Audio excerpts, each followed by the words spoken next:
Welcome to JK creative thoughts channel. ఈరోజు పప్పు రసం ఏ విధంగా చేద్దామో చూద్దాము. మై ఫేవరెట్ రసం ఇది. పప్పు రసం తింటే చాలా టేస్టీగా ఉంటుంది. అంతేకాదు మనము చలికాలంలో లేదంటే వర్షాకాలంలో కూడా చేసుకొని తినాలి. ఇది జలుబు దగ్గు ఇవన్నీ తక్కువైతాయి అన్నమాట. ముందు ఏం చేయాలంటే ఒక గ్లాస్ కందిపప్పు నానబెడతా. నేను ఒక 10 నిమిషాల ముందు నానబెట్టి ఆ తర్వాత కుక్కర్లో వేసేస్తాను. అంతే, 3 విజిల్ రాగానే తీసి పక్కన పెట్టేసాను. దీనికి కావాల్సింది మిరియాల పొడి, మిరియాలు తీసుకోవచ్చు. నేను మిరియాల పొడి తీసుకుంటున్నాను. ధనియాలు, జీలకర్ర, ఉల్లిగడ్డ, కొత్తిమీర, ఎండుమిరపకాయలు, కరివేపాకు, వెల్లుల్లి అంటే ఎల్లిపాయలు. ఈ ఎల్లిపాయలతోటి టేస్ట్ అనమాట ఇది.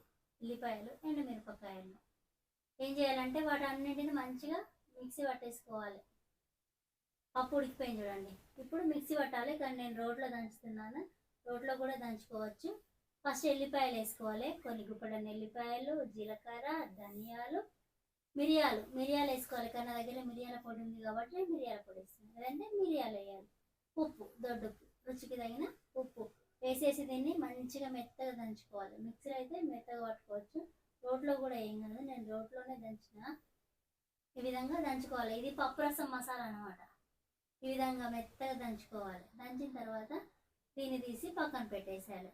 ఆ తర్వాత పప్పు ఉడికింది కదా, ఆ పప్పుని ఏం చేయాలంటే రుద్దుకోవాలి. మెత్తగా రుద్దాలన్నమాట పప్పుని. ఆ తర్వాత కడాయి పెట్టాలి పొయ్యి మీద. ఈ విధంగా చూడండి, మెత్తగా వేసేసిన పప్పు కూడా రుద్దేసి పక్కన పెట్టి ఆ తర్వాత కడాయి అంటే ఇక ఇదే కుక్కర్ని మళ్ళీ స్టవ్ మీద పెట్టేసి ఆయిల్ వేయాలి. ఆయిల్ వేసి ఇందాక మనము దంచి పెట్టుకున్నాం కదా, అది పక్కన పెట్టినాము. దీనిలో జీలకర్ర, ఆవాలు వేసుకోవాలి. వేసిన తర్వాత ఎండుమిరపకాయలు, కరివేపాకు,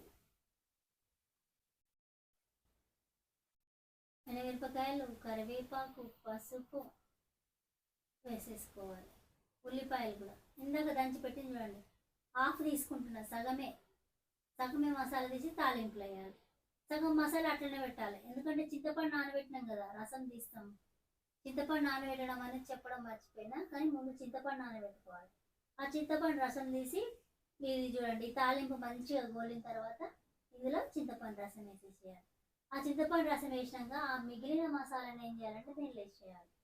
అంతే, ఈజీ. పప్పు రసం అనేది చాలా టేస్టీగా ఉంటుంది. చూడండి, చింతపండు నానబెట్టి పెట్టింది. ఇది చెప్పడం మర్చిపోయినా, ఇప్పుడు చెప్తున్నాను. దీన్ని రసం తీసేసి ఇందులో వేసేసేయాలి. ఆ తర్వాత ఆ మిగిలిన మసాలా కూడా ఆ చింతపండు రసం మసులుతూ ఉంటే ఇది వేసేసేయాలి.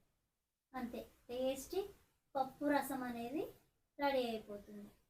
చాలా టేస్టీగా ఉంటుంది, యమ్మీగా ఉంటుంది. మై ఫేవరెట్ పప్పు రసం అన్నమాట. ఇప్పుడు వేసేసేయాలి. పప్పు రసం మసులుతుంది కదా, మసులుతున్నప్పుడు ఈ మసాలా కూడా వేసేసేయాలి. అంతే, టేస్టీ పప్పు రసం అనేది రెడీ అయిపోతుంది. జలుబు ఉన్నప్పుడు ఒక్కసారి ట్రై చేసి చూడండి. ఇది దెబ్బకు జలుబు, దగ్గు అనేది మటుమాయం అయిపోతుంది. కానీ ఎల్లిపాయలు మాత్రం మంచిగా వేసుకోవాలి. ఎల్లిపాయలు, జీలకర్ర, ఇంకా దీనికి కారం అనేది ఏం అవసరం లేదు. చిన్నపిల్లలు కూడా మంచిగా తింటారు. కొత్తిమీర వేసుకోవాలి. ఇంకా ఆల్రెడీ ఇందులో ధనియాలు ఉన్నాయి, ఎల్లిపాయలు ఉన్నాయి, మిరియాలు ఉన్నాయి, జీలకర్ర ఉంది. ఇంకా వేయాల్సిన అవసరమే లేదు. అంతే, టేస్టీ పప్పు రసం అనేది రెడీ అయిపోతుంది.